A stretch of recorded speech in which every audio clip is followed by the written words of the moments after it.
وہ اس کافر کے الفاظ ہیں، اس اللہ کے رسول کے نہ ماننے والے کے الفاظ ہیں کہ ایسے کر رہے تھے وہ صحابہ جیسا کہ آپس میں لڑ جائیں گے۔ ہم لوگ کیا ایسے دین کی چیزوں کے لیے لڑتے ہیں؟ نہیں، ہم دنیا کے لیے آپس میں لڑتے ہیں، دنیا کے لیے آپس میں خون خرابہ کیا سے کیا ہو جاتا ہے، لیکن دین چلے جاوے، ہاتھ سے چلے جاوے، کوئی فرق نہیں پڑتا۔ یہی چیزیں ہمارے اندر ہیں کہ دین کو ہم نے پیچھے کر دیا اور دنیا کو آگے کر لیا، جبکہ حضور کے صحابہ کا عالم دین آگے اور دنیا پیچھے تھی۔ اس کی وجہ سے اللہ نے انہیں ہر میدان میں ترقی دی اور ہر میدان میں فتح نصیب فرمایا اور ہر میدان میں جیت عطا کی، اور یہاں تک کہ وہ پورے عالم کے حکمران بن کر آئے۔ الحمدللہ وکفا وسلام علی عبادہ الذین اصطفى، اما بعد فاعوذ باللہ من الشیطان الرجیم، بسم اللہ الرحمن الرحیم۔ تتجافى جنوبهم عن المضاجع يدعون ربهم خوفا وطمعا، وقال النبي صلى الله عليه وسلم: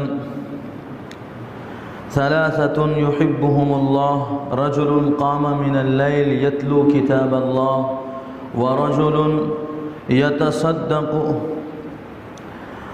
يتصدق صدقة بيمينه يخفيها، قال أراه بشماله، ورجل كان في السرية فانهزم أصحابه فاستقبل العدو، رواه الترمذي۔ صدق الله العظيم وصدق رسوله النبي الكريم، ونحن على ذلك لمن الشاهدين والشاكرين، والحمد لله رب العالمين۔ درود شریف پڑھیے۔ اللهم صل على محمد وعلى آل محمد كما صليت على إبراهيم وعلى آل إبراهيم إنك حميد مجيد، اللهم بارك على محمد وعلى آل محمد كما باركت على إبراهيم وعلى آل إبراهيم إنك حميد مجيد۔ میرے محترم بزرگوں اور دینی بھائیوں، آج جو مضمون آپ کے سامنے بیان کیا جا رہا ہے بہت خاص مضمون ہے اور اللہ تعالی سے پیار ہونے والا مضمون ہے۔ صحابہ کرام رضی اللہ تعالی عنہم اجمعین ایک مرتبہ حضور صلی اللہ علیہ وسلم وضو فرما رہے تھے، اور وضو کا پانی جو آپ کا گر رہا تھا، صحابہ کرام اس کو لے کر اپنے بدن پر مل رہے تھے۔ تو حضور صلی اللہ علیہ وآلہ وسلم نے فرمایا کہ تمہیں کون سی چیز ایسی ہے جو اس کے اوپر ابھار رہی ہے، یعنی یہ کام تم کیوں کر رہے ہو، اس کی کیا ضرورت ہے کہ وضو کا پانی جو حضور سے گر رہا ہے تم زمین پر گرنے دینے کے بجائے اپنے بدن پر مل رہے ہو ہاتھ میں لے کر۔ حضور صلی اللہ علیہ وسلم سے اصل میں صحابہ کرام کو بہت محبت تھی۔ کیسی محبت تھی؟ صلح حدیبیہ کے موقع پر جب اللہ کے نبی صلی اللہ علیہ وسلم مکے کے اندر داخل ہونا چاہتے تھے اور آپ کے صحابہ سب کے سب داخل ہونا چاہتے تھے عمرے کی نیت سے، لیکن کفار مکہ نے روک دیا تھا اور کہہ دیا تھا کہ ہم مکے کے اندر داخل ہونے نہیں دیں گے، چونکہ اس وقت مسلمانوں کی تعداد کم تھی۔ کم ہو یا زیادہ ہو اس سے فرق نہیں، اصل میں اللہ کا حکم کچھ کرنے کا نہیں آیا تھا کہ ان کفاروں کے ساتھ کیا کیا جاوے، ان مشرکوں کے ساتھ کیا کیا جاوے۔ اس کے لیے اللہ کے رسول صلی اللہ علیہ وسلم اور صحابہ کرام مکے سے دور ایک جگہ ہے حدیبیہ، وہاں پر آرام فرما رہے تھے اور خیمہ لگا کر وہیں رات گزار رہے تھے، دن گزار رہے تھے کہ کسی بھی طریقے سے یہ کفار مکہ اجازت دیں تو ہم لوگ مکے میں داخل ہو کر عمرہ کر لیں۔ حضور نے خواب دیکھا تھا کہ اپنے صحابہ کے ساتھ عمرہ کر رہے ہیں، تو وہی خواب کو پورا کرنے کے لیے، اور نبی کا خواب جو ہے وہ وحی ہوتی ہے۔ نبی کا خواب ایسا نہیں کہ ہمارے اور آپ کے جیسے خواب ہو جس کے اندر ایران توران کی چیزیں دیکھتے ہیں اور یہ سمجھتے ہیں کہ یہی صحیح ہے۔ نہیں، ایسا نہیں ہے۔ ہمارے خواب یا اس کے مطلب بھی ہو سکتے ہیں، نہیں بھی ہو سکتے ہیں، لیکن نبی علیہ الصلوۃ والسلام اسی طرح جتنے انبیاء گزرے ہیں ان سب کا خواب جو ہے وہ وحی ہے۔ اسی لیے آپ کو وہ واقعہ بہت اچھے سے یاد ہوگا کہ حضرت ابراہیم علیہ السلام نے خواب میں ہی دیکھا تھا، یا بنی انی اری فی المنام انی اذبحک فانظر ماذا تری، میرے پیارے بیٹے میں خواب میں دیکھ رہا ہوں کہ تجھ پر چھری چلا رہا ہوں، تجھے ذبح کر رہا ہوں۔ حضرت اسماعیل علیہ السلام کو خواب میں ہی ذبح کرتے ہوئے دیکھا تھا، 3 مرتبہ دیکھنے کے بعد ذبح کرنے کے لیے لے کر چلے تھے کہ یہ اللہ کا حکم ہے۔ تو خیر نبیوں کا خواب جو ہے وہ وحی ہوتا ہے، وحی مطلب اللہ کا حکم ہوتا ہے۔ تو حضور پاک صلی اللہ علیہ وسلم نے خواب دیکھا کہ میں میرے صحابہ کے ساتھ عمرہ کر رہا ہوں۔ اس کے بعد اللہ کے نبی نے تیاری فرمائی کہ خواب مطلب اللہ کا حکم ہے، جب حکم ہے تو چلو عمرہ کرنے کے لیے۔ تو سارے کے سارے اس حکم کو پورا کرنے کے لیے اپنی طاقت کے مطابق چلے۔ جب چلے ہیں تو ادھر کفاروں کو، مکہ والوں کو معلوم ہوا کہ یہ حضور اور حضور کے صحابہ جو ہیں عمرے کی نیت سے مکے میں آنا چاہ رہے ہیں۔ تو وہ لوگ آگے بڑھ کر مقابلہ کرنے کے لیے گئے اور جا کر وہاں کے سرداروں نے کہا کہ ہم مکے میں داخل ہونے نہیں دیں گے، بلکہ وہاں تیاری کر لی انہوں نے مقابلہ کرنے کی۔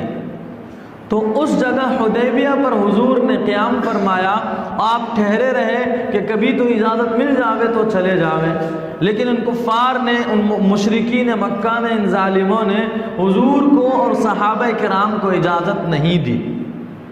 اور اس جگہ پر حدیبیہ نامی جو جگہ ہے وہاں پر اللہ کے نبی صلی اللہ علیہ وسلم سے ایک معاہدہ ہوا، ایک وعدہ ہوا، ایک ایگریمنٹ ہوا کفاروں کی طرف سے اور مسلمانوں کی طرف سے۔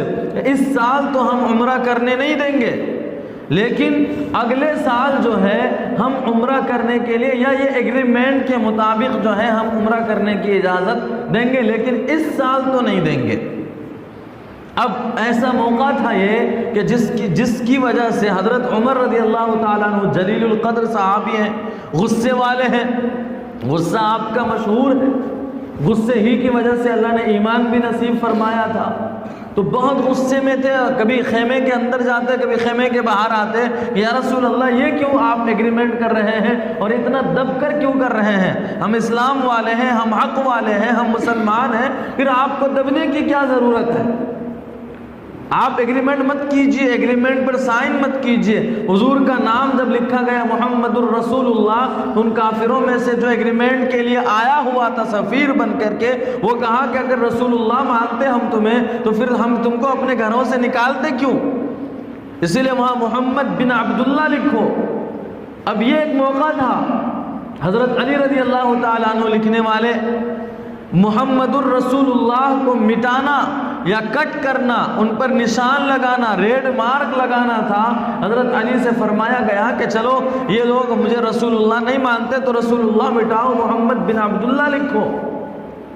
تو حضرت علی رضی اللہ تعالیٰ عنہ نے وہاں ادب کی وجہ سے، ایسا نہیں کہ حضور کی نافرمانی نہیں، ادب کی وجہ سے، احترام کی وجہ سے، عظمت کی وجہ سے، اکرام کی وجہ سے منع فرما دیا کہ یا رسول اللہ میں اپنے نبی کا نام لکھ کر نہیں مٹا سکتا،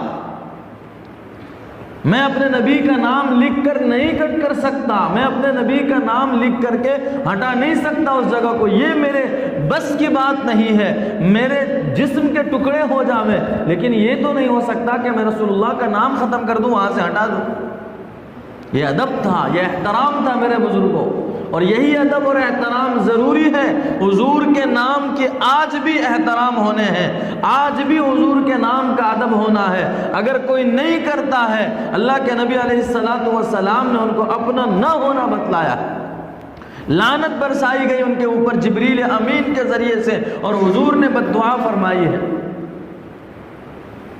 وہ رمضان شریف کے موقع پر آپ سنتے ہی رہتے ہیں، حضور نے ایک سیڑھی پر، ایک زینے پر قدم رکھا، فرمایا آمین، دوسرے زینے پر قدم رکھا، فرمایا آمین، تیسرے زینے پر قدم رکھا، فرمایا آمین۔ تو صحابہ کرام رضوان اللہ تعالی علیہم اجمعین نے حضور سے بعد میں پوچھا کہ میرے نبی جی، میرے محبوب، میرے آقا، آج ہم نے آپ سے ایک نئی چیز دیکھی ہے جو اس سے پہلے کبھی نہیں دیکھی تھی۔ وہ کیا؟ وہ یہ کہ آپ ممبر پر چڑھ رہے ہیں اور آمین آمین کہہ رہے ہیں، یہ کیا بات ہے؟ تو حضور نے فرمایا جبریل آئے تھے اور جبریل کو اللہ نے حکم دیا تھا کیا؟ کہ آپ آمین کہیے، اور جبریل بددعا کر رہے تھے۔ ان بددعاؤں میں ایک بددعا یہ تھی کہ حضور کا نام امتی کے سامنے میں آوے اور وہ حضور پر درود نہ پڑھے، اللہ اس کو ہلاک و برباد کر دے۔ یہ اللہ کے حکم سے جبریل علیہ السلام نے بددعا کی تھی اور حضور نے اس پر آمین کہی ہے۔ اللہ کا حکم یہی بہت ڈینجر، یہی بہت خطرناک، یہی بہت زبردست چیز ہو گئی، اس پر جبریل کی بددعا پھر اور زیادہ اس کو سخت بناتی ہے، اور پھر حضور کا آمین کہنا، آمین مطلب یا اللہ قبول کر لے، یہ کہنا یہ تو اور زیادہ سخت بنا دیتا ہے۔ تو حضور کے نام کا احترام قیامت تک باقی رہے گا۔ کوئی گستاخی کرتا ہے، کوئی بدنام کرتا ہے، کوئی نام کا مذاق اڑاتا ہے، تو میرے بزرگوں یہ برداشت کے باہر کی چیز ہے، اس کو برداشت نہیں کیا جا سکتا۔ چاہے نام کی گستاخی کرنے والا، یعنی ہمارے اور آپ کے نبی کے نام کے اوپر کچھ بولنے والا، چاہے مسلمان ہو یا غیر مسلم ہو، یہود ہو یا نصارہ ہو، مشرک ہو یا کافر ہو، منافق ہو یا کوئی بھی ہو، حضور کے نام کا ادب اگر ہم نے دیکھا کہ نہیں ہو رہا ہے، اس سے مقابلے کا حکم ہے، اس پر لعنت برسائی گئی ہے۔ تو خیر اللہ کے نبی صلی اللہ علیہ وسلم کے نام کے ادب کی وجہ سے وہ نام مٹا نہیں رہے تھے۔ تو یہ جو موقع تھا، یہ حدیبیہ جو بتلانا ہے، اصل میں حدیبیہ کے موقع پر جو ہے ایک کافر ہے، اللہ کا انکار کرنے والا، رسول اللہ کا نہ ماننے والا، وہ آ رہا ہے، اور آنے کے بعد جب وہ دیکھتا ہے، اس کو بھیجا تھا کفار ہونے کے، جاؤ ذرا دیکھ کر آؤ محمد کے ساتھی محمد کے ساتھ کیسا رہتے ہیں، ذرا دیکھ کے آؤ۔ تو وہ دیکھنے کے لیے حضور کے پاس آیا تھا۔ تو حضور صلی اللہ علیہ وسلم وضو فرما رہے ہیں، آپ وضو کر کے تھوک بھی پھینکتے تھے، تو صحابہ کرام اپنے ہاتھوں میں اس کو لوٹتے، کیچ کرتے، اور کیچ کر کے وہ لینے کے لیے بھی ایک صحابی نہیں کئی صحابہ لڑتے تھے۔ وہ اس کافر کے الفاظ ہیں، اس اللہ کے رسول کے نہ ماننے والے کے الفاظ ہیں کہ ایسے کر رہے تھے وہ صحابہ جیسا کہ آپس میں لڑ جائیں گے۔ ہم لوگ کیا ایسے دین کی چیزوں کے لیے لڑتے ہیں؟ نہیں نہیں، ہم دنیا کے لیے آپس میں لڑتے ہیں، دنیا کے لیے آپس میں خون خرابہ کیا سے کیا ہو جاتا ہے، لیکن دین چلے جاوے، ہاتھ سے چلے جاوے، کوئی فرق نہیں پڑتا۔ یہی چیزیں ہمارے اندر ہیں کہ دین کو ہم نے پیچھے کر دیا اور دنیا کو آگے کر لیا، جبکہ حضور کے صحابہ کا عالم دین آگے اور دنیا پیچھے تھی۔ اس کی وجہ سے اللہ نے انہیں ہر میدان میں ترقی دی اور ہر میدان میں فتح نصیب فرمایا اور ہر میدان میں جیت عطا کی، اور یہاں تک کہ وہ پورے عالم کے حکمران بن کر آئے۔ اللہ نے وہ عزت، وہ مقام عطا کیا تھا ان کو۔ تو خیر وہ کافر کہتا ہے کہ میں نے دیکھا کہ حضور کے صحابہ ایسے لڑ رہے ہیں کہ اب لڑ جائیں گے، لیکن وہ لڑتے نہیں، ان کے آپس میں محبت بھی ویسی ہی ہے، بس وہ آپ کے تھوک مبارک کو، آپ کے لعاب مبارک کو ہاتھوں میں لیتے ہیں اور اپنے بدن پر ملتے ہیں، وضو کرتے ہیں، کلی کرتے ہیں حضور، وہ سب کے سب اپنے ہاتھوں میں لیتے، کلی کا پانی بھی نہیں گرنے دیتے۔ ہم لوگ سن رہے ہوں گے تو ہمیں تو عجیب سا لگ رہا ہے، کیا بات ہے، یہ کوئی چیز ہے؟ یہ عجیب اس لیے لگ رہا ہے کہ محبت کا مزہ نہیں چکھا ہے۔ محبت کا اگر مزہ چکھ لیتے تو پھر یہ عجیب نہیں لگتا۔ محبت، حضرت شیخ نے فضائل اعمال کے اندر میں وہ شعر لکھا ہے کہ لوگ، ایک شاعر ہے، ایک دیوانہ ہے، ایک محب ہے، ایک عشق میں پاگل انسان ہے، وہ کہتا ہے کہ میں جب لیلا کی گلیوں سے گزرتا ہوں تو اس گلی کے دیوار کو میں چومتا ہوں، پیار کرتا ہوں، کبھی اس دیوار کو چومتا ہوں، کبھی اس دیوار کو چومتا ہوں، کبھی یہ پتھر اٹھا کر ماتھے پہ لگاتا ہوں، کبھی مٹی اٹھا کر تلک لگاتا ہوں، کبھی گلیوں میں گزرنے والے کتوں کو چومتا ہوں۔ مجھے ان گلیوں کی چیزوں نے محبت میں اپنا فریفتہ اور دیوانہ نہیں بنایا، بلکہ اس گلی کے اندر کوئی رہتا ہے، میں اس کی وجہ سے، کوئی رہتی ہے، میں اس کی وجہ سے دیوانہ اور پاگل ہو گیا ہوں۔ یہ محبت ہے، یہ دنیا کی عارضی محبت، یہ گناہوں والی محبت، یہ گندی محبت جس کے پیچھے آج دنیا بھاگ رہی ہے، نوجوان بھاگ رہے ہیں، نوجوانوں کے دن رات اسی میں گزر رہے ہیں، چاہے وہ نوجوان عورتیں ہوں، لڑکیاں ہوں یا لڑکے ہوں۔ تو غلط محبت میں جب لوگ اتنے زیادہ پاگل ہوئے جا رہے ہیں، آپ نے سنا نہیں کہ محبت کی ناکامی کی وجہ سے لوگ پھانسی لگا لیتے ہیں، زہر کھا لیتے ہیں۔ یہ کیا چیز ہے؟ یہ یہی ہے کہ ان کو محبت کی دیوانگی سوار ہو گئی ہے، محبت میں وہ پاگل ہوئے جا رہے ہیں۔ اس کے لیے تو جب دنیا کی گندی محبت میں یہ حالت ہے، یہ عالم ہے، تو صحابہ کا تو حضور سے پکا اور حقیقی محبت ہے۔ ان کا معاملہ ایسا معاملہ جو کرتے تھے وہ کچھ بھی نہیں۔ حضور صلی اللہ علیہ وسلم سے محبت، حقیقی محبت جب بندے کو ہو جاتی ہے، امتی کو ہو جاتی ہے، تو پھر وہ کسی کی سنتا نہیں، کسی کا بنتا نہیں، کسی کا ہوتا نہیں۔ چاہے ماں ناراض ہو، باپ ناراض ہو، بھائی ناراض ہو، مقابلہ کرنا پڑے کر لیں گے۔ حضرت صدیق اکبر رضی اللہ تعالی عنہ ایک جنگ کا واقعہ ہے، بیان فرماتے ہیں ان کے بیٹے ایک طرف کافروں کے ساتھ جنگ میں آئے تھے اور دوسری طرف حضرت ابو بکر صدیق رضی اللہ تعالی عنہ اللہ کے نبی کے ساتھ لشکر میں تھے۔ یہ حضور سے محبت کی بات پر میں آپ کو سنا رہا ہوں۔ تو جب اللہ کے نبی صلی اللہ علیہ وسلم سے مقابلہ ہوا، ان کفاروں کے لشکر کا جو بھی ہوا معاملہ، مسلمان کو جیت ملی، کافر ہار کر بھاگے، اس کے بعد حضرت ابو بکر رضی اللہ تعالیٰ عنہ کے بیٹے مسلمان ہوئے۔ تو انہوں نے ابا سے کہا کہ ابا، جب پرسوں جنگ ہوئی تھی، ہماری اور مسلمانوں کی جنگ ہوئی تھی، تب میں مسلمان نہیں تھا، اس وقت آپ میری تلوار کے سامنے تھے، اس وقت آپ میری تلوار کے سامنے تھے، میں چاہتا تو آپ کو قتل کر دیتا، لیکن میں نے اپنے والد ہونے کی وجہ سے، آپ سے محبت کی وجہ سے میں نے آپ کو جانے دیا اور میں نے آپ کے ساتھ اچھا برتاؤ کیا اور میں چپکے سے وہاں سے نکل گیا۔ صدیق اکبر کا جواب سنیے۔ حضرت ابو بکر صدیق رضی اللہ تعالی عنہ نے فرمایا، بیٹے اگر اس وقت تو میرے سامنے ہوتا اور میری نظر تجھ پر پڑ گئی ہوتی تو میں پہلے اپنے اسلام کو، پہلے اپنے اللہ کو، پہلے اپنے رسول کو آگے رکھتا، تیری گردن اڑانے میں مجھے ایک سیکنڈ بھی نہیں لگتی۔ اللہ اکبر! یہ محبت تھی اسلام کی، یہ محبت تھی صحابہ کرام کو حضور کی، یہ محبت تھی صحابہ کرام کو اللہ کی، اس لیے وہ صحابہ کرام کامیاب ہوئے۔ خیر میرے بزرگوں، تو ایسی محبت، وہ کہنے لگا وہ کافر کہ ہم دیکھ آئے محبت کے ساتھ ہی محمد سے ایسی محبت کرتے ہیں ان کے تھوک کو بھی گرنے نہیں دیتے، ان کو تم کیا ہرا سکو گے، ان کو کیا شکست دے سکو گے، ان کو کیسے تم جنگ کے اندر ان کی بازی پلٹ پاؤ گے، ان سے لڑنا ممکن نہیں ہے، صلح کر لو ان سے۔ تو پھر بعد میں وہ صلح ہوئی، اس کے کئی سالوں کے بعد پھر اللہ کے نبی صلی اللہ علیہ وسلم عمرہ کرنے کے لیے تشریف لے گئے۔ تو خیر حضور سے یہ محبت صحابہ کرام کو تھی، اسی پر بات ہماری چلی ہے۔ اللہ کے نبی صلی اللہ علیہ وسلم نے ایک موقع پر، یہ دوسرا موقع ہے، دیکھا کہ صحابہ کرام آپ کے وضو کا پانی زمین پر گرنے نہیں دے رہے ہیں، ہاتھ میں لے لے کر بدن پر مل رہے ہیں، چہرے پر مل رہے ہیں اور اس میں خوش ہو رہے ہیں۔ تو حضور نے صحابہ سے پوچھا کہ تم لوگوں کو یہ چیز کیوں کرنی پڑ رہی ہے، کیا وجہ ہے جو تم لوگ ہمارے وضو کا پانی بھی زمین پر نہیں گرنے دیتے؟ صحابہ کرام رضی اللہ تعالی عنہم اجمعین نے فرمایا، یا رسول اللہ، حبا للہ ولرسولہ، ہمیں اللہ کی اور اس کے رسول کی محبت یہ کام کرنے پر مجبور کر رہی ہے۔ تو میرے نبی نے ایک بات بیان فرمائی، میرے نبی نے ایک بات بیان فرمائی کہ جو آدمی اللہ سے محبت کرتا ہے اور نبی سے محبت کرتا ہے، وہ یہ چاہتا ہے کہ اللہ اور اس کا نبی اس انسان سے محبت کرے، تو وہ 3 کام کر لے، اللہ کی محبت اس کو مل جائے گی۔ 3 کام کرنے ہیں۔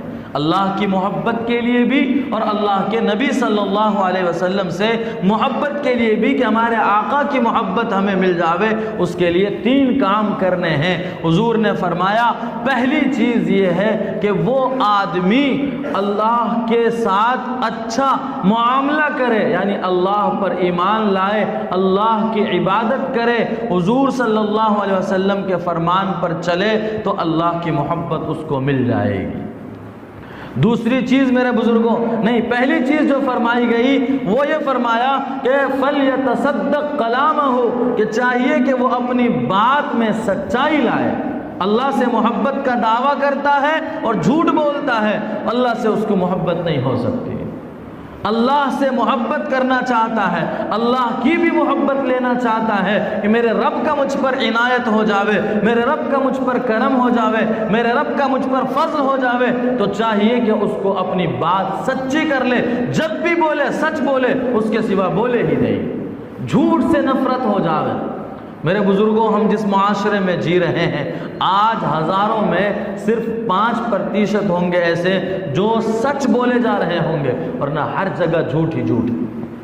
بزنس میں دیکھ لیجئے، دھندے میں دیکھ لیجئے، گھر بار میں دیکھ لیجئے، ہمارے بچوں کے ساتھ معاملہ دیکھ لیجئے، بڑوں کے ساتھ معاملہ دیکھ لیجئے، جن کے ساتھ بھی ہم رہ رہے ہیں بس ہماری جھوٹ ہی جھوٹ ہے، ہماری باتوں میں سچائی صرف 5%، اور جھوٹ اللہ کی پناہ، جھوٹ 95% جھوٹ ہی جھوٹ۔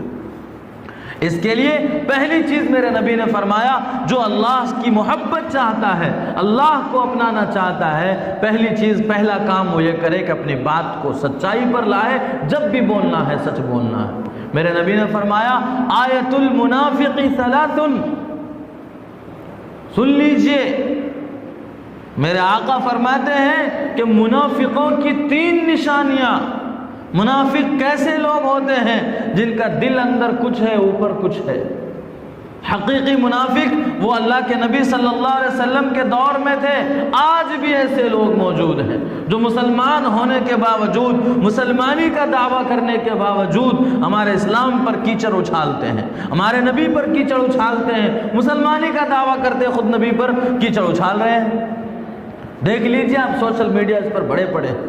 تو خیر، میرے نبی نے فرمایا منافق کی 3 نشانی، جب بولے تو جھوٹ بولے گا، اذا حدث کذب، جب بولے گا تو جھوٹ بولے گا، واذا اؤتمن خان، جب اس کے پاس امانت رکھی جائے گی خیانت کرے گا، چاہے امانت بات کی ہو، چاہے امانت مال کی ہو، چاہے امانت عزت کی ہو، چاہے امانت آبرو کی ہو، جو بھی چیزیں ہیں اس کے پاس جب امانت رکھی جائے گی تو اس کو باہر جا کر پھیلائے گا، لوگوں کو بتائے گا، سنا تم نے فلاں صاحب ایسا کر رہے تھے، ایسا مجھے بول رہے تھے، ایسا ایسا بول رہے تھے، یا کوئی پیسے دے اس میں سے نکال لے گا، دھوکہ دے گا۔ یہاں یاد رکھیے ایک مسئلہ، بہت اہم مسئلہ یاد آ گیا، ہم نے ہمارے استاد سے سنا تھا، ہمارے استاد محترم نے فرمایا کہ جب آدمی کسی کو کوئی مال رکھنے دیتا ہے، بڑی غور سے سنیے گا، جب آدمی کسی کو کوئی مال رکھنے دیتا ہے تو جس کو رکھنے دیا ہے وہی پیسہ جو دیا ہے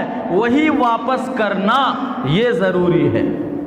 جو دیا ہے، مثال کے طور پر 10,000 کے 500 کے نوٹ دیے ہیں، وہی 500 کے نوٹ واپس کرنا یہ ضروری ہے۔ ایسے انسان کو امانت دار کہتے ہیں۔ اگر اس میں سے انہوں نے بدل دیا، پیسے تو 5,000 10,000 جو رکھے تھے وہی دیا، لیکن جو نوٹ دیے گئے تھے، جو مال، جو درہم و دینار دیے گئے تھے، اس کو تبدیل کر کے دوسرا دے رہا ہے، کہا گیا یہ بھی امانت میں خیانت ہے۔ اللہ اکبر، یہ تو ہم سے روز ہوتے ہیں۔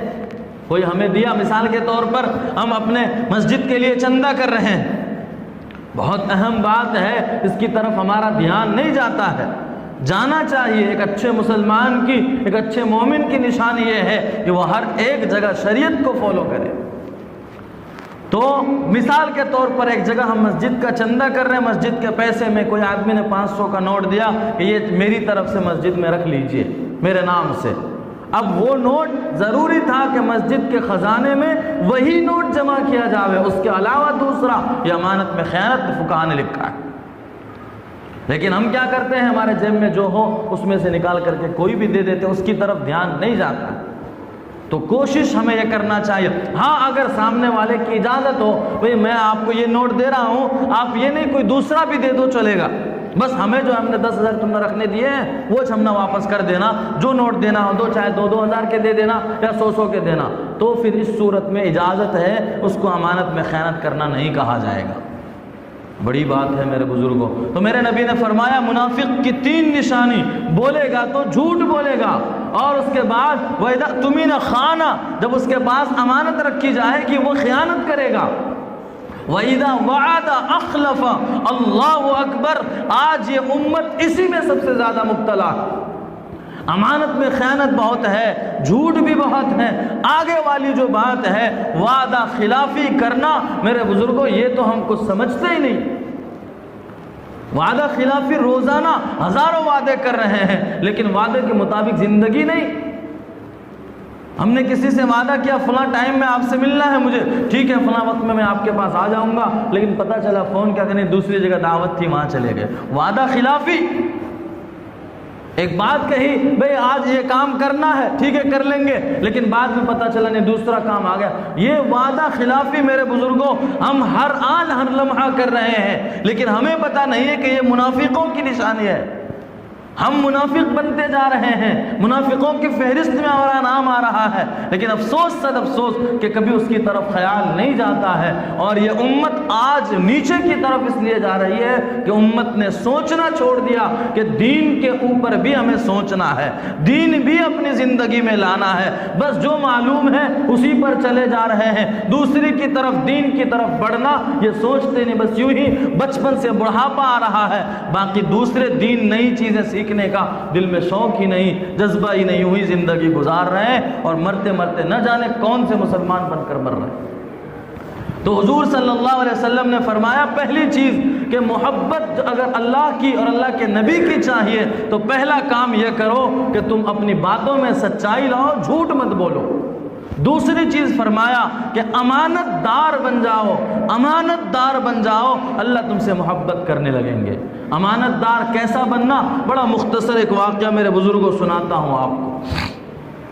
بخاری شریف کے اندر 7 جگہ یہ روایت نقل کی گئی ہے. اللہ کے نبی صلی اللہ علیہ وسلم نے بیان فرمایا ہے کہ بنو اسرائیل کے اندر ایک آدمی تھا, اس کو 1000 دینار, دینار سونے کے سکے کو کہا جاتا ہے, 1000 پہلے یہی پیسے چلتے تھے, تو 1000 دینار کی اس انسان کو ضرورت پڑی. اللہ کا نیک بندہ تھا, اللہ سے محبت کرنے والا تھا, اللہ کا بنا ہوا تھا. اس کو 1000 دینار کی ضرورت پڑی, اپنے گاؤں میں کسی سے مانگا, اپنے شہر میں کسی سے مانگا, اس کو 1000 دینار کسی نے نہ دیا. تو اس بیچارے کو معلوم ہوا کہ سمندر پار کر کے ایک جگہ ہے, وہاں ایک آدمی مالدار ہے, اس سے اگر میں قرض مانگوں تو وہ دے دے گا. تو وہ آدمی سمندر میں کشتی پر بیٹھ کر کئی روز کا سفر کر کے وہ بنی اسرائیل کا انسان اس انسان مالدار کے پاس پہنچا اور جا کر کہا کہ بھائی میں نے سنا ہے کہ آپ قرض بڑی آسانی سے دے دیتے ہیں, تو مجھے قرض کی ضرورت ہے, لہذا 1000 دینار عطا کر دیں, میں آپ کا احسان مند رہوں گا, اور یہ ڈیٹ ہے, اس مدت میں لا کر کے میں آپ کو پہنچا دوں گا. اس آدمی نے کہا ٹھیک ہے میں آپ کو قرض تو دے دوں گا, لیکن آپ اپنے لیے پہلے گواہ لائیے, کیونکہ بغیر گواہ کے قرض دینا یہ شریعت میں صحیح نہیں ہے. دے سکتے ہیں اگر کسی پر ہمیں یقین ہے, وشواس ہے اور اعتماد ہے, دے سکتے ہیں, لیکن البتہ جو کاغذی کارروائی ہے, قرآن خود ایک صفحے کی پوری آیت اتاری ہے, اس میں پورے معاملات کو بیان کیے گئے ہیں 3 پارے کے اندر, کہ معاملات ایسے ہوں کاغذ پر لکھے جاویں. کاغذ پر لکھا گیا کوئی کہ آپ کو ہم پر بھروسہ نہیں ہے, یقین نہیں ہے, ہم آپ کے ساتھ دھوکہ کر لیں گے, نہیں آپ پر ہمیں پورا یقین ہے, لیکن اللہ فرماتا ہے نا, اللہ کے رسول صلی اللہ علیہ وسلم کا فرمان ہے کاغذی کارروائی کر لی جاوے, کیا حرج ہے, یہ بھی شریعت ہے. تو خیر اس نے کہا کہ گواہ لاؤ, تو اس اللہ کے نیک بندے نے کہا وَكَفَى اللَّهُ شَهِيدًا وَكَفَى بِاللَّهِ شَهِيدًا. اللہ قرآن میں فرماتے ہیں, اس وقت یہ قرآن کی آیتیں ہیں, اس وقت اس نے کہا اپنے زبان سے اللہ ہمارے لیے گواہ بننے کے لیے کافی ہے. اس مالدار انسان نے کہا واقعتاً یہ بھی صحیح ہے, اچھا ٹھیک ہے کہ آپ گواہ ہم اللہ کو مان لیتے ہیں, لیکن کفیل لائیے. کفیل بولے تو ایسا آدمی، گارنٹر، جس کو گارنٹر کہیں گے، اگر آپ نہیں دیں گے تو ہم اس کو پکڑیں، وہ آپ کے پہچان کا ہو، میں اس سے وصول کر لوں، ایسا انسان لے آئیے. اس کو وکیل کہتے ہیں، کفیل کہتے ہیں. تو اس انسان نے کہا وَكَفَ اللَّهُ كَفِيلًا وَكَانَ اللَّهُ كَفِيلًا، اللہ تعالی ہمارا گارنٹر ہے، کفیل ہے، اللہ پر بھروسہ کرو، میں وقت پر آپ کو لا کر کے دے دوں گا. اس آدمی نے، اس مالدار انسان نے بھروسہ کیا اور کر کے 1000 دینار متعین ٹائم کے لیے دے دیا کہ اتنے وقت پر آپ ہمیں لا کر پہنچا دو. وہ بیچارہ لیا، لینے کے بعد آیا، مدت ہو گئی. اب جس دن کی بات تھی، جس دن کا وعدہ تھا، اس امانت کو وہاں تک پہنچانے کا جو قرض لیا تھا، اس میں دونوں باتیں ہیں، وعدہ خلافی بھی نہ ہو، اللہ محبت کرنے لگتے ہیں، اور اسی طرح سے امانت کے اندر خیانت نہ ہو، اللہ محبت کرتے ہیں. یہ اللہ کے بندے نے ان دونوں باتوں پر عمل کرتے ہوئے انہوں نے متعین دن سے 1-2 دن پہلے ہی پورے 1000 دینار جمع کیے، اور جمع کرنے کے بعد وہ لے کر جب چلے ہیں تو سامنے سمندر ہے، پورے یہاں سے وہاں تک سمندر کے کنارے پر ایک بھی کشتی نہیں. اب کشتی نہیں، وہ دوڑا بھاگا جا رہا ہے کہ یا اللہ کہیں میرا وعدہ خلافی نہ ہو جاوے جس سے تو ناراض ہو جائے گا، یا اللہ میں امانت ان تک نہ پہنچا سکوں، کہیں ایسا نہ ہو جاوے آپ مجھ سے ناراض ہو جائیں گے. دوڑا بھاگا، نہیں ملا. ایک لکڑی ملی، اس نے اس لکڑی کے اندر سوراخ کیا اور وہ 1000 دینار پورے کے پورے اس کے اندر رکھے. ایک چٹھی لکھی اور لکھی کہ اے سمندر، مجھے اپنے وعدے کو پورا کرنے کے لیے، مجھے اپنی امانت داری کو پورا کرنے کے لیے تو میرے درمیان رکاوٹ بن رہی ہے. میں تو پورا انتظام کر کے جا رہا ہوں، اے سمندر کی موجیں، یہ لکڑی تیرے حوالے ہے، یہ میرا قرض تو قرض دار تک، قرض دینے والے تک پہنچا دے. یہ کہہ کر اس نے سمندر کے اندر وہ پرچی پیک کر کے اور وہ دینار 1000 ڈال دیا لکڑی کو. ادھر وہ آدمی قرض دینے والا وہ بھی آ رہا ہے کہ وعدہ پورا ہو رہا ہے، وہ آدمی اب تک آیا نہیں ہے. 1000 دینار ہے، کروڑوں روپے ہیں، کیا کریں؟ تو وہ آیا ہے سمندر کے کنارے پر، دیکھ رہا ہے، گھوم رہا ہے، پھر رہا ہے کہ کب آئے گا وہ آدمی. تو اسے اچانک سے ایک لکڑی نظر پڑی، اس نے اٹھا لیا کہ چلو اس کو گھر کی عورتیں جلا لیں گی، جلانے کے کام. اس کو بھی یہ خیال نہیں کہ اس لکڑی میں کیا ہے. اس لکڑی کو اٹھا کر وہ لے گیا. لے جانے کے بعد جب لکڑی کو پھاڑا گیا ہے، چیرا گیا ہے، تو اس لکڑی کے اندر 1000 دینار تھے اور وہ چٹھی تھی. اس آدمی کا ایمان اس کی وجہ سے بڑھا جو بڑھنا چاہیے. حضور فرماتے ہیں ادھر کیا ہوا، اس انسان نے جو قرض لینے والا تھا، اس نے سوچا کہ پتہ نہیں میرا وہ امانت وہ پہنچا کہ نہیں پہنچا ہے، چلو میں پھر سے 1000 دینار تیار کر کے میں اس قرض دینے والے تک پہنچا دوں. لہذا پھر سے اس نے کشتی کو تیار کیا اور لے جانے کے بعد واپس وہ سمندر پار کر کے آیا ہے اور لا کر کے اس مالدار کو دیتا ہے. اس مالدار نے کہا بھائی آپ کا قرضہ اور آپ کی چٹھی دونوں میرے تک پہنچ چکی. اللہ اکبر. من کان للہ کان اللہ لہ. جو اللہ کا بننا چاہتا ہے اللہ سب کچھ اس کا بنا دیتے ہیں. لکڑی کے ذریعے سے اللہ نے اس امانت کو پورا کروایا. تو ایسے سمندر پار کر کے بھی اپنی امانت پورا کرنا، یہ اللہ کی محبت دل میں آتی ہے اور اللہ بھی ہم سے محبت کرنے لگتے ہیں. آخری چیز میرے نبی نے فرمایا، اور جو آدمی چاہتا ہے کہ اللہ اس سے محبت کرے، فَلْيُكْرِمْ جَارَهُ، چاہیے کہ اپنے پڑوسیوں کا اکرام کرے، پڑوسیوں کی عزت کرے، پڑوسیوں کو دکھ اور تکلیف نہ پہنچائے. حضرت امام غزالی رحمۃ اللہ علیہ نے لکھا ہے کہ اپنے گھر کو بھی اونچا نہ کرے کہ میرے گھر کی اونچائی کی وجہ سے میرے پڑوس کے گھر میں ہوا جانا اور دھوپ جانا بند ہو جاوے، یہ بھی تکلیف دینے میں داخل ہے. اگر کچھ کھانے کی چیز لائے، اگر وسعت ہے، طاقت ہے، تو پڑوس کے بچوں کو بھی کھلائے، خود کے بچوں کو بھی کھلائے. وسعت اور طاقت نہیں ہے تو گھر کے اندر بند کر کے اپنے بچوں کو کھانے کے لیے یا وہ کھانے کا سامان کھلائے، پڑوسیوں کو دکھ اور تکلیف نہ دے.